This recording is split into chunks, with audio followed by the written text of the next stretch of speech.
ನಮಸ್ಕಾರ. ಕೆಲವು ತಿಂಗಳ ಹಿಂದೆ ಒಂದು ಸುದ್ದಿಯನ್ನು ನಾವು ಪ್ರಸಾರ ಮಾಡಿದ್ವಿ. ಸಾಧಾರಣವಾಗಿ ಮಾಧ್ಯಮದವರ ಮೇಲೆ ಮಾಡುವಂಥ ಆರೋಪ, ನೀವು ಒಂದು ಸುದ್ದಿಯನ್ನು ತಗೊಂಡ್ರೆ ಮತ್ತೆ ಅದನ್ನು ಫಾಲೋ ಅಪ್ ಮಾಡೋದಿಲ್ಲ ಅಂತೇಳಿ. ಆಮೇಲೆ ಅದು ಸಾಧ್ಯ ಕೂಡ ಇಲ್ಲ. ಆದರೆ ಸೂಪರ್ 3ಯಲ್ಲಿ ಮಾತ್ರ ನಾವು ಅದು ಒಂದು ಸುದ್ದಿ ಪ್ರಸಾರ ಮಾಡಿದ ನಂತರ ಅದಕ್ಕೆ ಸಂಬಂಧಪಟ್ಟವರು ಇಲ್ಲ ಅದು ಮಾಡಿಕೊಡ್ತೀನಿ ಇದು ಮಾಡಿಕೊಡ್ತೀನಿ ಅಂತ ಹೇಳಿದ ನಂತರ ಕೂಡ 4 ಬಾರಿ 5 ಬಾರಿ ಆ ಸ್ಟೋರಿಯನ್ನು ಫಾಲೋ ಅಪ್ ಮಾಡಿ ಕೊನೆಗೆ ಆ ಸಮಸ್ಯೆಗೆ ಪರಿಹಾರ ಸಿಗೋ ಥರ ನಾವು ಮಾಡಿದ್ದೀವಿ. ಅಲ್ಲಿ ಯಾವುದೇ ರಾಜಕಾರಣಿ, ಯಾವುದೇ ಪಾರ್ಟಿ, ಯಾವುದೇ ಇಸಮ್ ಯಾವುದು ಕೆಲಸ ಮಾಡಲ್ಲ. ಅಲ್ಲಿ ಕೆಲಸ ಮಾಡೋದು ಒಂದೇ, ಕೆಲಸ ಆಗಬೇಕಂತ. ಮೋದಿ ಹೇಳಿದ್ರು ಅಲ್ಲಿ ಡೋಂಟ್ ಕೇರ್ ಆಗಿತ್ತು. 120 ದಿನಗಳ ಭರ್ಜರಿ ಆಪರೇಷನ್. ಎಲ್ಲಿ ಅದು, ಏನದು, ಯಾರದು, ಏನಾಯ್ತಂಥದ್ದು?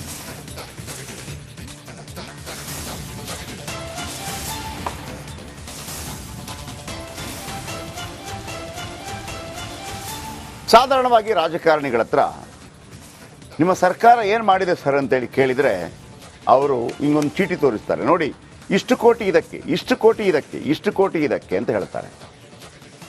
ಬಜೆಟ್ ಪ್ರತಿಯನ್ನು ಇಟ್ಕೊಂಡು ಹೇಳ್ತಾರೆ ನಾವು ಇಷ್ಟು ಕಾರ್ಯಕ್ರಮ ತಂದಿದ್ದೀವಿ, ಇಷ್ಟು ಕಾರ್ಯಕ್ರಮ ತಂದಿದ್ದೀವಿ. ನಿಜವಾಗ್ಲೂ ಅಷ್ಟು ಕಾರ್ಯಕ್ರಮ ತಂದರೆ ಪ್ರಾಬ್ಲಮೇ ಇರೋದಿಲ್ಲ.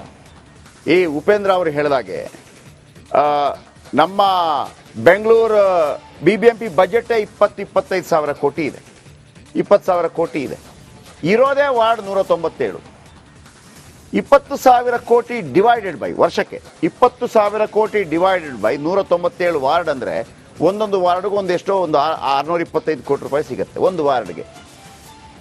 5 ವರ್ಷದಲ್ಲಿ ಎಷ್ಟಾಯಿತು? ಅಲ್ಲ, ಒಂದು ವಾರ್ಡ್ಗೆ 125 ಕೋಟಿ ಏನೋ ಬರುತ್ತೆ. 5 ವರ್ಷದಲ್ಲಿ ಎಷ್ಟಾಯಿತು? 625 ಕೋಟಿ. ಒಂದು ವಾರ್ಡ್ಗೆ 625 ಕೋಟಿಯಲ್ಲಿ ಏನೆಲ್ಲ ಮಾಡಲಿಕ್ಕೆ ಸಾಧ್ಯ ಇದೆ ಸರ್? ಅಲ್ವಾ? ಯಾಕೆ ಈ ಮಾತನ್ನು ಹೇಳಿದೆ ಅಂತಂದರೆ ಅದು ಕೆಲಸ ಆಗಿರುತ್ತಾ? ಇಲ್ಲ. ಒಂದು ವಾರ್ಡ್ಗೆ ಒಂದು ವರ್ಷದಲ್ಲಿ 125 ಕೋಟಿ ಬಂದರೆ ಏನೆಲ್ಲ ಕೆಲಸಗಳಾಗ್ಬೋದು ಅಲ್ವಾ? ರೋಡು ಗೀಡು ಕರೆಂಟ್ ಗಿರಂಡ ಅದು ಯಾವ ಸಮಸ್ಯೆನೇ ಇರೋದಿಲ್ಲ. ಬಟ್ ಯಾಕಾಗಲ್ಲ? ಯಾಕೆ ಅಂತಂದರೆ ಅದು ಸರಿಯಾಗಿ ಜನರಿಗೆ ತಲುಪೋದಿಲ್ಲ. ನಾನು ಈ ವಿಚಾರ ಯಾಕೆ ಹೇಳಿದೆ ಅಂತಂದರೆ, ನರೇಂದ್ರ ಮೋದಿ ಆದಿಯಾಗಿ, ಮುಖ್ಯಮಂತ್ರಿ ಆದಿಯಾಗಿ, ಮಿನಿಸ್ಟ್ರಿಗಳಾದಿಯಾಗಿ ನಾವು ಫ್ರೀ ಕರೆಂಟ್ ಕೊಟ್ವಿ, ನಾವು ಕರೆಂಟ್ ಫ್ರೀ, ಶೌಚಾಲಯ ಫ್ರೀ, ಅದು ಫ್ರೀ, ಇದು ಫ್ರೀ, ನೀವೇನು ಆಫೀಸ್ಗೆ ಹೋಗ್ಬೇಕಾಗಿಲ್ಲ, ಆಫೀಸರ್ಸ್ಗಳೇ ಬಂದು ಕೆಲಸ ಮಾಡಬೇಕು, ಹೀಗೆಲ್ಲ ಹೇಳ್ತಾ ಇರ್ತಾರೆ. ನಾವೇನು ಮಾಡಿದ್ವಿ? ಹೌದಾ, ನೀವು ಜನಗಳಿಗೆ ಆ ಥರ ಮಾಡಿದ್ದೀರಾ ಅಂತೇಳಿ ಜನಗಳ ಬಳಿ ಹೋದ್ವಿ. ಜನಗಳ ಬಳಿ ಹೋದಾಗ ನೋಡಿದಾಗ ಅಲ್ಲಿ ಇಲ್ಲವೇ ಇಲ್ಲ. ನೋಡಿ, ಕರೆಂಟ್ ಫ್ರೀ ಅಂದರು, ಓಕೆ. ಈ ಒಂದು ಕುಟುಂಬ ಇದೆಯಲ್ಲ, ಇಲ್ಲಿ ಒಂದು ಕುಟುಂಬ ಅಲ್ಲ, 35 ಕುಟುಂಬ ಇದೆ. 6 ವರ್ಷದಿಂದ ಮನೆ ಮಾಡ್ಕೊಂಡಿದ್ರು, ಕರೆಂಟ್ ಇರಲಿಲ್ಲ. ಕರೆಂಟ್ ಕೇಳಿದರೆ ಇಲ್ಲ, ಅದು ಹಂಗೆ ತನ್ನಿ, ಹಿಂಗೆ ತನ್ನಿ, ಮತ್ತೊಂದು ತನ್ನಿ. ನಾವು ಅದಕ್ಕೆ ಕೇಳಿದ್ವಿ, ಪ್ರಧಾನಿಗಳ ಬೈಟು ಹಾಕಿದ್ವಿ, CM ಸಿದ್ದರಾಮಯ್ಯನವರ ಬೈಟು ಹಾಕಿದ್ವಿ. ಬೈಟು ಅಂದರೆ ಅವ್ರು ಹೇಳಿದ ಮಾತನ್ನು ಹಾಕಿದ್ವಿ. ಅಧಿಕಾರಿಗಳಿಗೆ ಕೇಳಿದ್ವಿ, ಅಲ್ಲಪ್ಪ ಪ್ರಧಾನಮಂತ್ರಿ ಹೇಳ್ತಾ ಇದ್ದಾರೆ ಫ್ರೀ ಅಂತ, ಮುಖ್ಯಮಂತ್ರಿ ಹೇಳ್ತಾ ಇದ್ದಾರೆ ಫ್ರೀ ಅಂತ, ಮತ್ತೆ ನೀವು ಯಾಕೆ ಕೊಡ್ತಾ ಇಲ್ಲ? ಯಾವಾಗ ಈ ಸ್ಟೋರಿಯನ್ನು ಬಹಳ ರೋಚಕವಾಗಿ, ಸ್ಟ್ರಾಂಗ್ ಆಗಿ ಮಕ್ಕಳಿಗೆ ಆಗ್ತಾ ಇರುವಂಥ ಅನ್ಯಾಯದ ಬಗ್ಗೆ, ಆ ಕುಟುಂಬಗಳಿಗೆ ಆಗ್ತಾ ಇರುವ ಅನ್ಯಾಯದ ಬಗ್ಗೆ ಜೋರಾಗಿ ಧ್ವನಿ ಎತ್ತಿದ್ವೋ, ಸೀನ್ ಫುಲ್ ಚೇಂಜ್ ಆಯಿತು. ಏನು ಚೇಂಜ್ ಆಯಿತು? ಅಧಿಕಾರಿಗಳಿಗೆ ಬಂದರು. ಅಧಿಕಾರಿಗಳಿಗೆ ಬಂದರೆ ಪ್ರಾಬ್ಲಮ್ ಸಾಲ್ವ್ ಆಯಿತಾ? ಇಲ್ಲ. 120 ದಿನ ಕಾದ್ವಿ ಸರ್, 120 ದಿನ.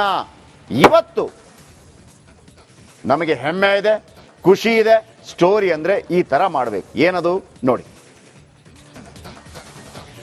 प्रधानमंत्री सहज बिजली हर घर योजना यानी कि सौभाग्य योजना के तहत सरकार देश के हर ऐसे घर, चाहे वो गांव में हो या शहर में हो या झुग्गी झोपड़ी में हो, दूर दराज वाले इलाके में हो, उस घर को बिजली कनेक्शन से जोड़ने का आज हम संकल्प करके आगे बढ़ते हैं.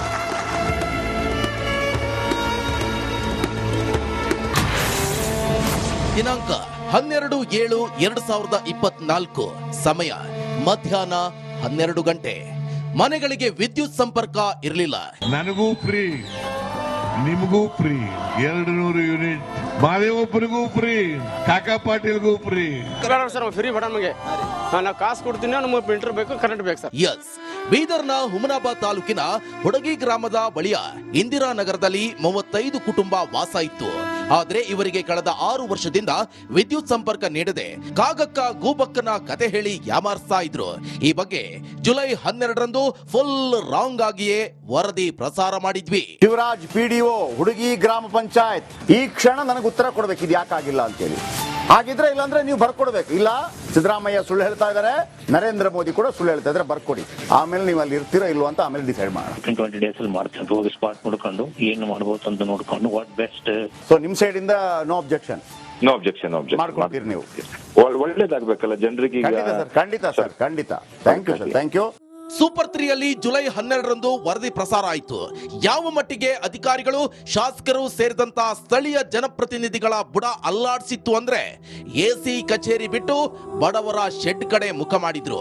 10 ಲಕ್ಷ ರೂಪಾಯಿ ವೆಚ್ಚದಲ್ಲಿ ವಿದ್ಯುತ್ ಸಂಪರ್ಕ ಕಾಮಗಾರಿ ಶುರುವಾಯಿತು. ಅಲ್ಲಿಂದ ಇಲ್ಲಿ ತನಕ ಏನೆಲ್ಲ ಆಯಿತು ಅನ್ನೋದ್ರ ಬಗ್ಗೆ ಇದೀಗ ಸೀನ್ ಬೈ ಸೀನ್ ತೋರಿಸ್ತೀವಿ ನೋಡಿ. ಸೀನ್ 1, ಬಡವರ ಶೆಡ್ಡಿಗೆ ಜೆಸ್ಕಾಂ ಇಲಾಖೆ ದೌಡು. ಇನ್ನೂ ಸುದ್ದಿಯಾಗಿ 22 ಗಂಟೆ ಕಳೆದಿರಲಿಲ್ಲ. ಅದಾಗಲೇ ಬೀದರ್ ಜೆಸ್ಕಾಂ SC ವೀರಭದ್ರಪ್ಪ, ಡಬಲ್ ಶಂಕರ ಮಡ್ಕಿ ಹಾಗೂ ಹುಮನಾಬಾದ್ನ GESCOM AEE Ramesh and team ಕಾರ್ನಲ್ಲಿ ಎಂಟ್ರಿ ಕೊಡ್ತು. ಸೀನ್ 2, ಜನರ ಬಳಿ ತೆರಳಿದ ಜೆಸ್ಕಾಂ ಆಫೀಸರ್ಸ್. ಇಷ್ಟು ದಿನ ಎಸಿ ರೂಮ್ನಲ್ಲಿದ್ದ ಅಧಿಕಾರಿಗಳ ತಂಡ ಜನರ ಶೆಡ್ ಕಡೆ ಮುಖ ಮಾಡಿದ್ರು, ಜನರ ಸಮಸ್ಯೆ ಆಲಿಸಿದ್ರು. ಸೀನ್ 3, PM ಯೋಜನೆಯ ಮನೆಗಳ ಪರಿಶೀಲನೆ.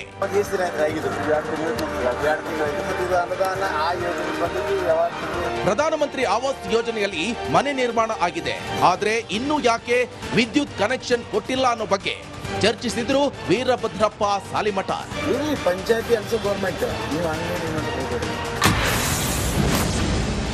ಸೀನ್ 4, ವಿದ್ಯುತ್ ದಾಖಲೆಗಳ ಮಾಹಿತಿ.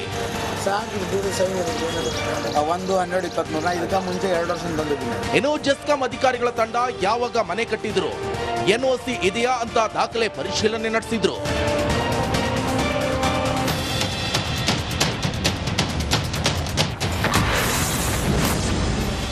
ಸೀನ್ 5, ಮನೆಗಳಿಗೆ ಖುದ್ದು ಆಫೀಸರ್ ಭೇಟಿ. ಇಲ್ಲಿ ತನಕ ಯಾವೊಬ್ಬ ಅಧಿಕಾರಿಯೂ ಬಂದಿರಲಿಲ್ಲ.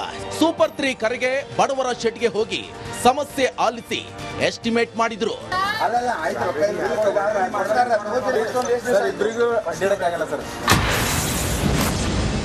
ಸೀನ್ 6, ಬಂದ್ವು 45 ಕಂಬ ಬಂದ್ವು.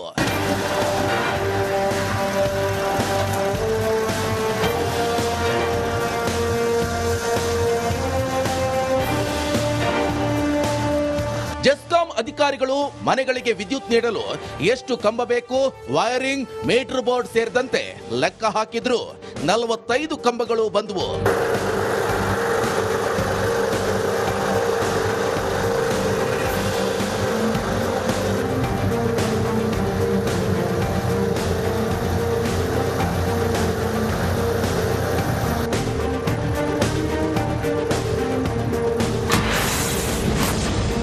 ಸೀನ್ 7, ಕಂಬ ಹೂಳಲು ಡ್ರಿಲ್ಲಿಂಗ್.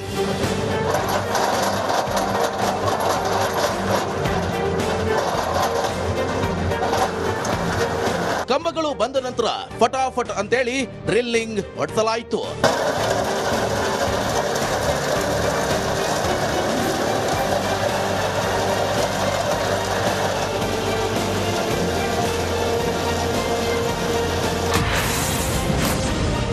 ಸೀನ್ 8, ಗುಂಡಿಗಳಿಗೆ ಇಳಿಸಿದ್ರು ವಿದ್ಯುತ್ ಕಂಬ.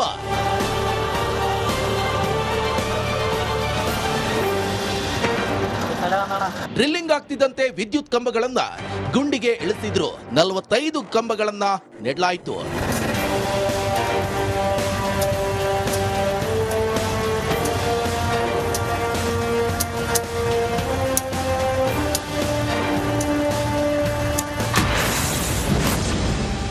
ಸೀನ್ 9, ಚಕಾಚಕ್ ವೈರಿಂಗ್ ಕಾರ್ಯ.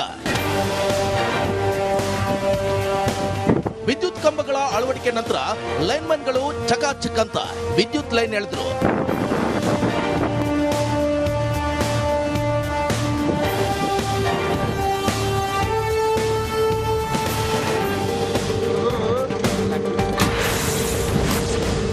ಸೀನ್ 10 ವಿದ್ಯುತ್ ಟ್ರಾನ್ಸ್ಫಾರಂ ಫಿಕ್ಸ್.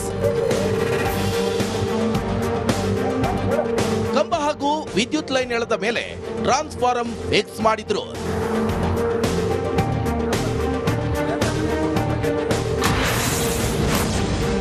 ಸೀನ್ 11 ಬಂತು ಮೀಟರ್ ಬಂತು. ಎಲ್ಲ ಮನೆಗಳಿಗೂ ಹೊಸ ಮೀಟರ್ ಅಳವಡಿಸಲು ಮೀಟರ್ ಬೋರ್ಡ್ ತರಲಾಯಿತು. ಮೀಟರ್ ಬೋರ್ಡ್ ಅಳವಡಿಕೆ ಮಾಡಲಾಯಿತು.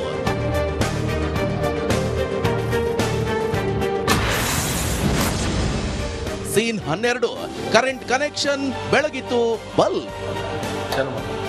ಮೀಟರ್ ಬೋರ್ಡ್ ಅಳವಡಿಕೆ ನಂತರ ಕರೆಂಟ್ ಕನೆಕ್ಷನ್ ನೀಡಲಾಯಿತು. ಮನೆಯ ಬಲ್ಬ್, ಬೀದಿ ದೀಪ, ಫ್ಯಾನ್ ಎಲ್ಲವೂ ಆನ್ ಆಯಿತು.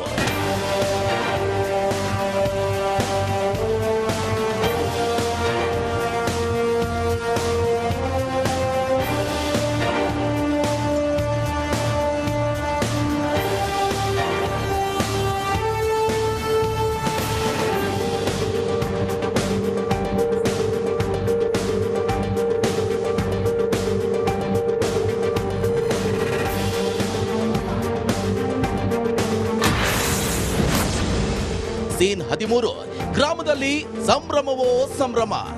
ಇನ್ನು ಗ್ರಾಮದಲ್ಲಿ ಬೆಳಕು ಕಂಡು ಒಂದು ಕಾರ್ಯಕ್ರಮವನ್ನೇ ಆಯೋಜಿಸಿದ್ರು.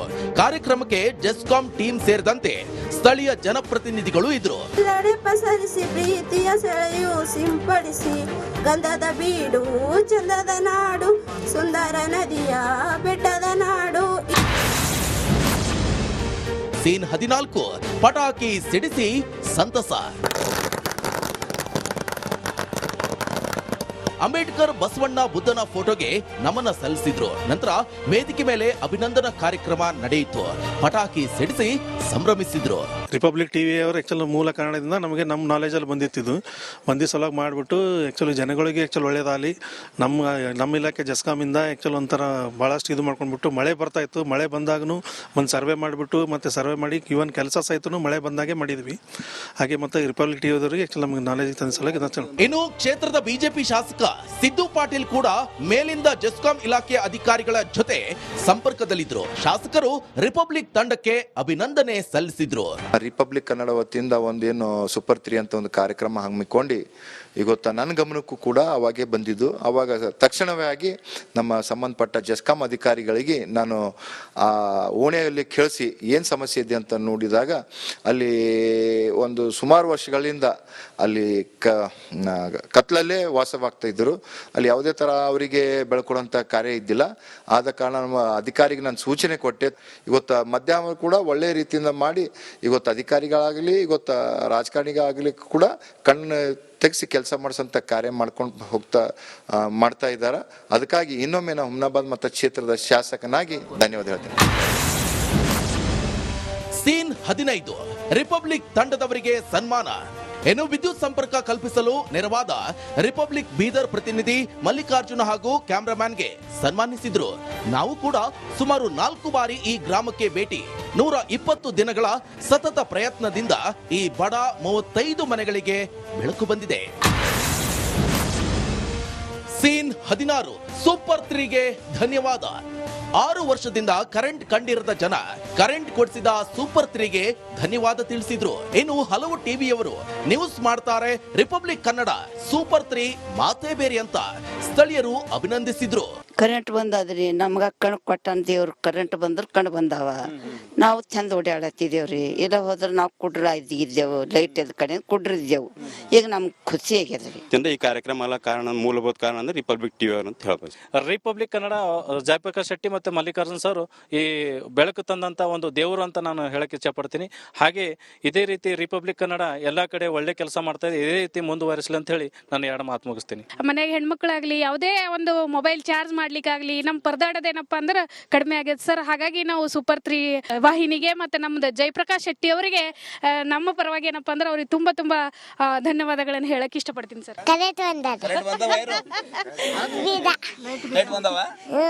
ಸೊ ಕರೆಂಟ್ ಬಂದಿರೋದ್ರಿಂದ ನಮ್ಮ ಮನೆ ಕೆಲಸಗಳೆಲ್ಲ ಸರಾಗವಾಗಿ ನಡೀತಾ ಇದೆ. ಹೆಣ್ಮಕ್ಳು ತುಂಬಾ ಖುಷಿಲಿದ್ದಾರೆ. ಶೆಟ್ಟಿ ಸರ್ ಅಲ್ಲಿಂದ ಪೂರ ನಾವೆಲ್ಲ ಇದು ಮಾಡಿದ್ವಿ. ಬಿರು ಶೆಟ್ಟಿ ಸರ್ ಎಲ್ಲ ನಮ್ಗೆ ಭಾಳ ಹೆಲ್ಪ್ ಮಾಡಿ ಎಲ್ಲ ಅಂದ್ರೆ ಮಕ್ಕಳದೆಲ್ಲ ಭಾಳ ಸಮಸ್ಯೆ ಹೊತ್ತು ಹೋಗಿ ಎಲ್ಲ ಈಗ ಹೋಮ್ವರ್ಕ್ ಅದೆಲ್ಲ ಸರ್ ಕೊಟ್ಟಿರ್ತಾರೆ ಬರ್ಕೋದ್ಕೋದ್ಕೋದ್ಕ ಭಾಳ ಕಷ್ಟ ಆಯ್ತು. ಎಲ್ಲ ಚಲೋ ಆಯ್ತು ಸರ್. ತುಂಬಾ ಖುಷಿ ಆಗಿದೆ ಸರ್. ನಮ್ಮ ತಾಯರು ಹೇಳ್ದಂಗೆ ನಾವು ಕಣ್ಣಿದ್ದು ಬಿ ಕುರುಡಿದ್ವಿ. ಓಕೆ, ಈಗ